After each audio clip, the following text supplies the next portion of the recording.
laaj benn question bi dañoo dégg ni que en un certain moment le régime ou le président Macky Sall dafa bloqué woon ses comptes. Ouais, c'est ça. Ça doit être des rumeurs alors. Oui, ouais, c'est ça. Complètement faux. Très bien. C'est hors de portée de tout régime.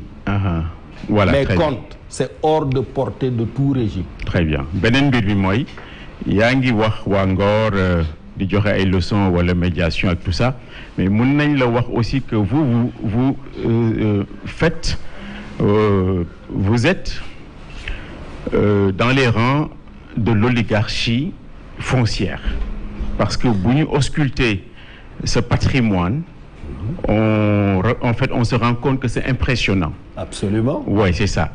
Je gagne 10 000 euros de mais yéen seen alal yi dafay teel a màgg te alal bu teel a màgg souvent. Non, ouais, c'est ça. Moi, j'ai commencé à gagner de l'argent en 6e. Ouais.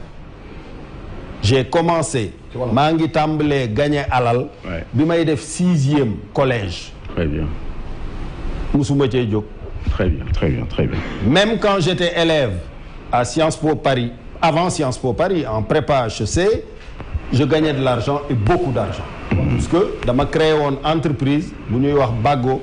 D'ailleurs Ablaye Wade bi ma ñëwee di ko créer mu boole maag notaire Moustapha Thiam bi ko war a créer daf na ma dugalal Karim ci capital bi turu Karim a nga ci boo demee ci archive yi. Voilà, justement pour Maître Wade. Alors moi teelu la commencé hein. Très bien. Non, il faut dire la vérité.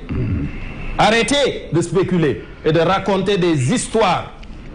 Soit vous posez de bonnes questions et je vous donne les réponses, soit vous ignorez la situation et vous vous taisez. Non, en fait, c'est le niveau de vie avec celui des Sénégalais. Oui, mais ça n'a rien à voir. Mais si, mais les Sénégalais ont été mais appauvris. Je ne veux pas vivre votre niveau de vie, monsieur. Mais je veux vous amener au mien, mais je ne vais pas descendre au vôtre. Ouais, mais bon, am na ñoo xam ne bu ñu c'est leur problème. bu ñu gëstoo. Moi, je vis ce que Confucius a dit il y a plusieurs millénaires.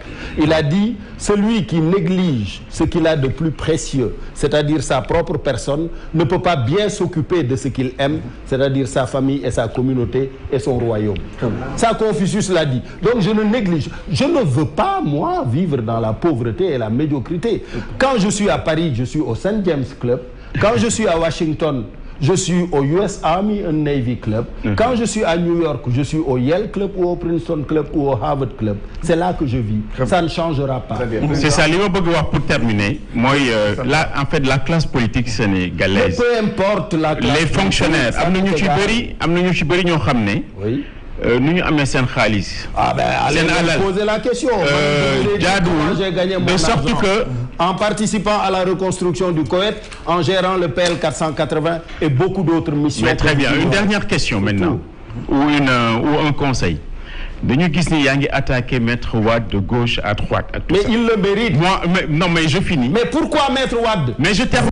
Pourquoi vous autorisez Maître Wade à m'attaquer, à dire Idrissa Seck est un voleur, à dire Macky Sall dëmm la jaam la, Pape Diop day rey ay poune, et vous ne nous permettez pas de répondre et de l'attaquer. Mais moi, man dama yaakaar ni que c'est indécent d'attaquer Maître Wade. Mais compte tenu de son âge. Je l'attaque. C'est tout. Je pense qu'il a. Je l'attaque. Merci beaucoup. Oui, président. Antoine, c'est bon de clarifier tout cela. C'est tout. Voilà, c'est clarifié. On va se clarifier.